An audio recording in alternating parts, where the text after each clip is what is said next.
Far beyond the distant clouds, the New Year's toy factory has finally opened its doors.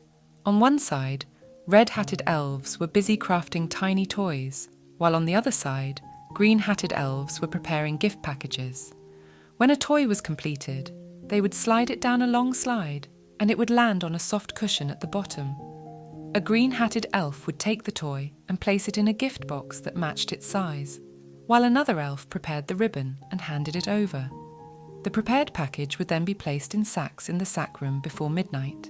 They needed to fill all the sacks before Santa Claus, who slept soundly during the day, would distribute the gifts to children throughout the night. The elves worked quietly to avoid waking him. However, on that day, green-hatted elf Roy accidentally entered through a different door with a package in hand. As soon as he stepped in, he found himself falling into a void. He shouted, "Where is this? Open the doors!" At that very moment, little Joe, who was playing with his toys in his room, got frightened upon hearing the voices coming from his wardrobe. "Who's there?" he asked. Gathering courage, he opened the wardrobe, revealing the tiny elf, Roy. "Who are you? What are you doing in my wardrobe?" Joe asked. Roy replied, "Hold on a minute. Who are you, and where are Santa's sacks?"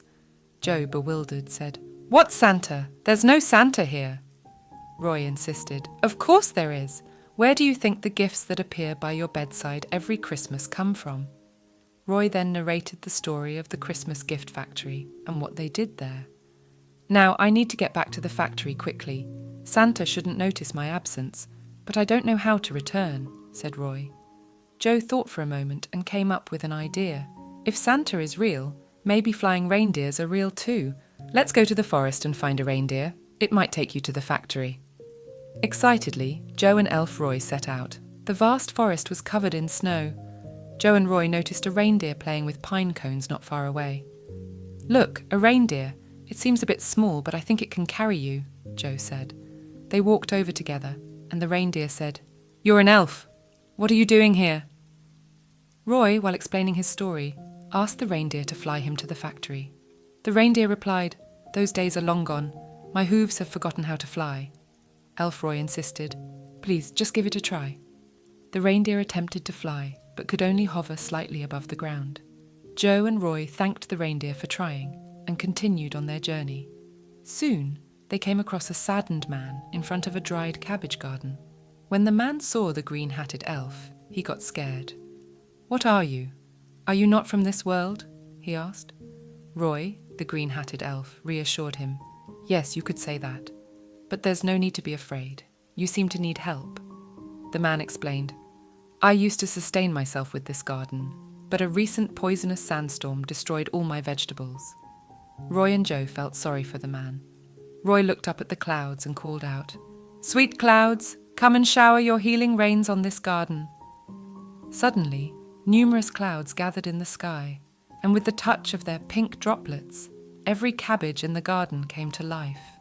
The man jumped for joy. "Oh, children, if only I could have gone to Santa's land.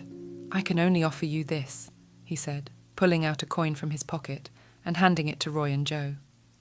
Without knowing what to do with the coin, they continued on their way. Eventually, they spotted an antique shop in the city centre. Joe suggested, "Look, a small helicopter. Maybe you can fly to the factory with this. Let's go inside." Joe rushed in excitedly, and Roy followed, hiding among the shelves when they saw the old man who owned the shop. Joe greeted the elderly shopkeeper. "Hello, what can I buy with this coin?" The old man was surprised and said, "This is a rare piece. You can have whatever you want with it." While Joe eagerly explored among the old clocks and tables, he found a dusty, mysterious object next to a vase with faded paint. On the candle, there were inscriptions in a language he had never seen before. "Hey, Roy, have you ever seen letters like these?" he asked. Roy jumped out from between the shelves when he saw the candle. "I can't believe it! This is an elf's wish candle, and the inscriptions are in Elvish!" he exclaimed. The candle could grant a wish if someone spoke it, closed their eyes, and believed. Roy placed his hand on the candle, and it lit up with a bright yellow light. Roy made a wish, closed his eyes, and poof, he disappeared along with the candle. Joe waved goodbye to the empty space left by Roy and continued his days. The next morning, on the first day of the year, Joe woke up to find a specially wrapped gift by his bedside. Excitedly, he said, "This must be Santa."